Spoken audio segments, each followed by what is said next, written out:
Hello guys, ito na naman tayo sa ating trabaho.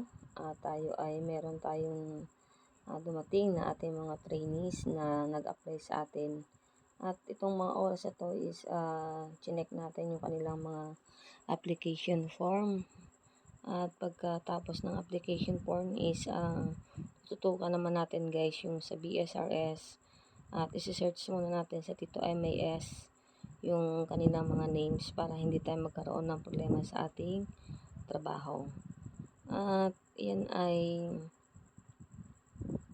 inutay-utay natin na sila ay gawan ng account at kinausap sa mga policies na kanilang pagpasok sa training at sa SMAW NC1 at pinaliwanag natin sa kanila kung paano mag-apply ng BSRS para doon sila magkakaroon ng paglalagin and in and out sa pagpasok sa araw-araw.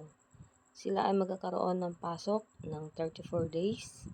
Sa loob ng 34 days na training nila, ito ay tulong ng ating TESDA at ang kanilang scholarship is tulong trabaho scholarship program ng SMAW NC1 mula sa Rojas Community College. At tayo ay nag-assist sa kanila bilang focal person at liaison officer ng RCC patungo sa TESDA. At nagpapasalamat din tayo at lahat ay nagagawa natin ng maayos at mahusay ang ating trabaho. Kaya bilang mistisang mga vlog ay pahinga muna tayo, doon muna tayo sa work muna tayo kasi ito yung pang-araw-araw natin na hanap buhay kumbaga. At diyan nagsisimula na tayo guys sa pina-connect natin sila sa internet para yung iba kasi is wala diyang load. At kung napapansin nyo is tatlo lang sila dyan kasi sila na lang yung pupuno doon sa 25 slot at para makumpleto na natin. At dyan ay inutay na natin sila na pinakonect natin sa internet natin para makapagsimula tayo sa paggawa ng kanilang account at registration at kung paano sila makapasok sa BSRS, kung paano sila mag-enroll at paano sila mag-login sa araw-araw ng kanilang pagpasok. At kasama natin dyan guys yung kanilang trainer. Tayo ay labis din po na nagpapasalamat dahil isa siya sa tumutulong sa atin sa pag-asikaso, pag-enroll ng BSRS.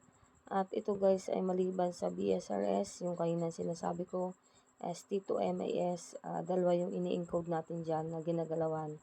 I-encode mo sa T2MAS, i-triple check mo bago mo i-encode.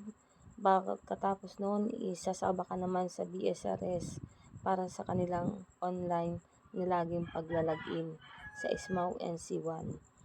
At inisaya natin sila dyan para at chinecheck muna natin sa system kung sila ba talaga ay hindi pa nakakapag-aral sa TESDA bago natin sila simulan ng pag-encode sa BSRS. Ayan, nagpapacheck yung isang estudyante natin at kung tama daw yung kanyang ginagawa. At inano natin dyan guys is kailangan dyan is may kanya kang sarili na cellphone, own cellphone hanggat maaari. At yan si trainer, tumayo na yung isa at siya yung tumulong na picturean. Isa yan guys sa mga kailangan na requirements natin.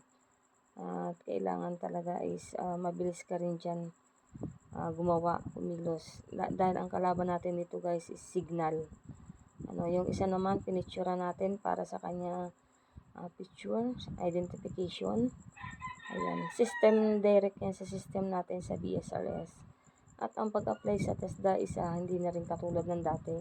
Ng ating login is yung pagsulat. Ngayon is online na.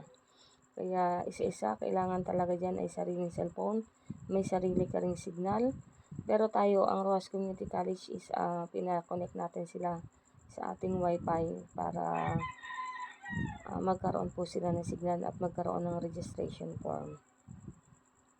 Ayan, chinecheck natin dyan guys yung yun po ang ating routine na ginagawa sa araw-araw at bago sila makapag-start po ng training. Po yan, sila ay Ismao NC1 mula sa Rojas Community College at maraming salamat sa inyong panonood at please follow and share sa Mistisang Mayang Vlog at maraming salamat sa inyong lahat at God bless po sa inyong lahat. Thank you.